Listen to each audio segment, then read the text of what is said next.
Thank you so much.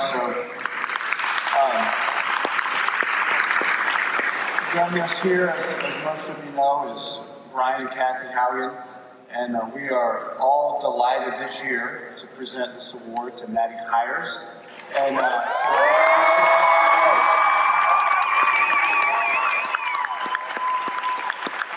before we actually present this to her, if I were to begin to try to list all the accomplishments that she has, we'd be here for way too long. This is a phenomenal young woman from a phenomenal family, but she has excelled not only in the classroom and all her work there, she has excelled as a volleyball and tennis player, a small school volleyball player of the year, among other awards. When you get into her community service, it is phenomenal. Mission trips, volunteer hours. I don't know how there's that many hours in a day. And looking through her application, it's flawless, except for one thing. She's going to Florida State, so I don't know if that's flawless or not. I tried to get her to reconsider. Last year, Josiah, the winner, and went to Florida. I thought we were going to start a new trend, but apparently God works in a lot of different ways, and we're happy no matter where she goes. But it is my privilege, along with Brian and Kathy and everyone at the Haugen Trophy, to present this year's award to Maddie Hiers.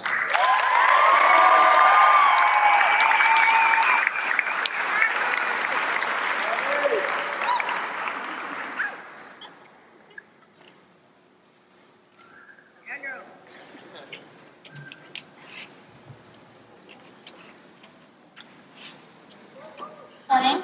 I just wanted to start off by saying thank you to the Haugens for being daily proof that God can use even our most painful and heartbreaking situations to glorify Him. It could have been so easy for y'all to just sit back with doubts and questions, but instead they took action with their faith. And because of that, they have touched countless hearts and have truly lived by T's motto. Thank you to my school for the opportunity to play the sport I love and enjoy every second of it. The past 4 years at South Walton have definitely shaped who I am, and I'm so thankful for the people that I've spent these past few unforgettable years with. I love seeing the ways that God works without us even realizing. This award, this new family, and this platform is not me being recognized for anything that I've done. This is God showing what He can do if you just trust and listen. Before even being nominated for this award, I was living by T's motto of don't quit, never give up, without even realizing. My sophomore year, my mom was diagnosed with ovarian cancer. And my junior year, my dad was diagnosed with lung cancer. As you can imagine, it was and is a big adjustment. While both my parents battled cancer, volleyball was my outlet.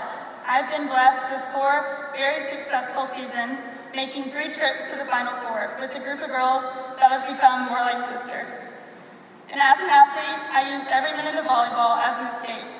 I wanted to be in the gym early and leave late, and I can truly say that those girls in that game are what kept me sane. They were more than willing to listen if I wanted to talk, or just push me harder in practice if I wanted to keep my mind off everything. My mom went into remission at the end of my sophomore year, so I was looking forward to a sense of normality going into my junior year. But as we all know, we don't make our plans. God does. And little did I know, cancer would become my normal, yet again.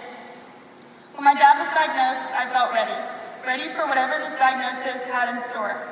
And coming into my senior year, I knew it would be hard.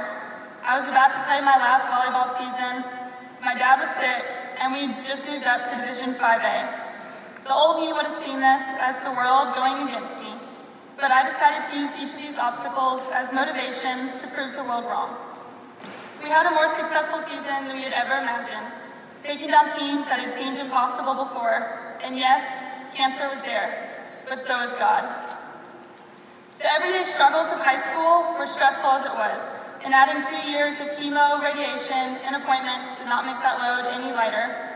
But I'm not here to talk about how hard it was. I'm here to say that no matter how much you want to doubt God or question why He's faced you with a challenge that you think you're not strong enough for, remember that you are weak alone, but you can find every ounce of strength needed in Him. My don't quit, never give up story was hard. And yes, there are times when you'll find yourself saying, why God? But that's okay, because none of us are perfect. God is not here to make your life flawless. He's here to be your life support. And he's not here to guard you from all the pain in the world. He's here to be your shoulder to cry on. As I continue to go through this journey, I remind myself that I was never meant to do it alone. Our God is here to remind you, don't quit. And when you think he's not there, he puts someone in your path to push you to never give up. As I close, I want to say thank you to everyone who has been through the good and the bad days with me. I'm truly grateful for each challenge that has been thrown my way. And yes, I am grateful for cancer. Through every trial I have faced, God has found a way to show up. And I encourage you to just listen. God is there, and he's waiting for you to run to him with open arms. I'd also like to thank my family. Thank you for showing me that God's mercy and love will prevail no matter what circumstance gets thrown our way. Thank you for being positive, even through the toughest of days, and being a daily reminder that God's plan may be unexpected, but will always point us back to him. And I'd like to leave you with the verse, 2 Corinthians 16 through 18. It says, "That is why we never give up. Though our bodies are dying, our spirits are being renewed every day. For our present troubles are small and won't last very long, yet they produce for us a glory that vastly outweighs them and will last forever. So we don't look at the troubles we can see now. Rather, we fix our gaze on things that cannot be seen. For the things we see now will soon be gone, but the things that cannot be seen will last forever." Thank you.